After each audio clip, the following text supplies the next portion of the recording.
ఇప్పుడు ఒక goose bumps moment వచ్చిందో తెలుసా సార్? పవన్ కళ్యాణ్ గారు మార్షల్ ఆర్ట్స్ ప్రాక్టీస్ చేస్తూ ఒక వీడియో వదిలారు.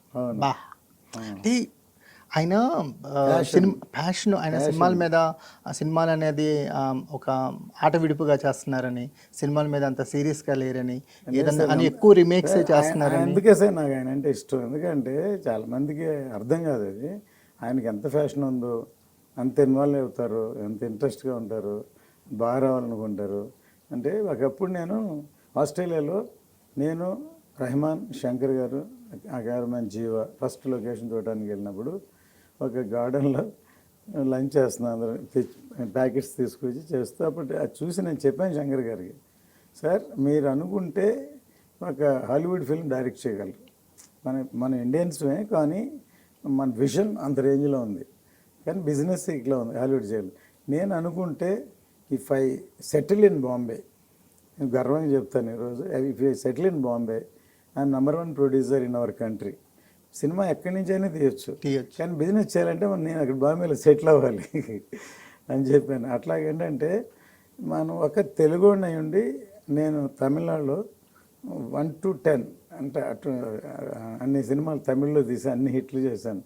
రామానాయుడు గారు industry hits, industry hits, Vijay గారితోను, అజిత్, కమల్ హాసన్, మాధవన్తో, ఆల్ హీరోస్. కమల్ హాసన్ గారికి అయితే ఇండియన్ అనేది ఆయనకి కంబ్యాక్ మూవీ.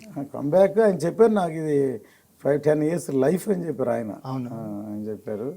సో అంత ఇప్పుడు రామానాయుడు గారు ఒకసారి నాతో అన్నారు, ఆయన ఒకే ఒక సినిమా చేశారు, ప్రేమ్నగర్, వసంతమాళి గారిని.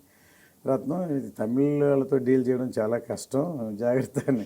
అలాంటిది నేను ఎన్ని సినిమాలు తీశాను, స్టిల్ తీస్తూనే ఉన్నాను. ఏం సార్ అంటే ఆ ప్యాషన్ని చూస్తుంటే మాకు ఎప్పుడు ఒక అడ్మిరేషన్ వస్తుంది. అంటే నిర్మాతగా మీరు పడే స్ట్రగుల్స్, ఒక సినిమా జరుగుతూ ఉంటుంది, మధ్యలో కొన్ని కారణాలు అవ్వచ్చు, కొన్ని కోవిడ్ అవ్వచ్చు, లేకపోతే హీరో డేట్స్ అవైలబుల్గా లేకపోవచ్చు, కానీ భారీ భారీ సెట్స్ వేసి ఉంటాము, అవి అలా వెయిట్ చేస్తూ ఉంటాయి. మనం వీళ్ళందరి స్పిరిట్ని, టీమ్ స్పిరిట్ని హోల్డ్ చేయాలి. ఎవరు డైల్యూట్ అవ్వకుండా కాపాడాల్సిన బాధ్యత నిర్మాతదే. అందరూ నిర్మాత ఇంకా చూస్తుంటారు, ఈయన ధైర్యంగా ఉన్నాడా, ఈయన ధైర్యంగా ఉంటే ధైర్యంగా ఉంటారు.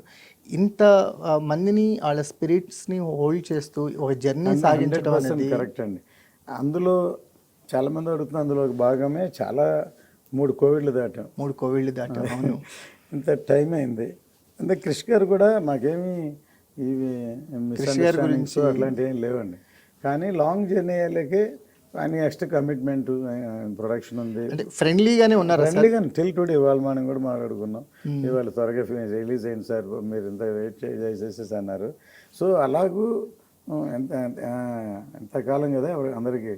సో కానీ ఒక విధంగా రేపు ప్రాజెక్ట్ వచ్చాక తెలుస్తుంది సార్. అలాంటి ప్రాజెక్ట్ని జ్యోతికృష్ణే లీడ్ చేసి ఈ లెవెల్కి తీసుకొచ్చాడు. కళ్యాణ్ గారు అంత అప్రిషియేట్ చేశారు. అవును, చాలా బాగా. జ్యోతి నీ వల్లనే అయ్యింది ఈ సినిమా.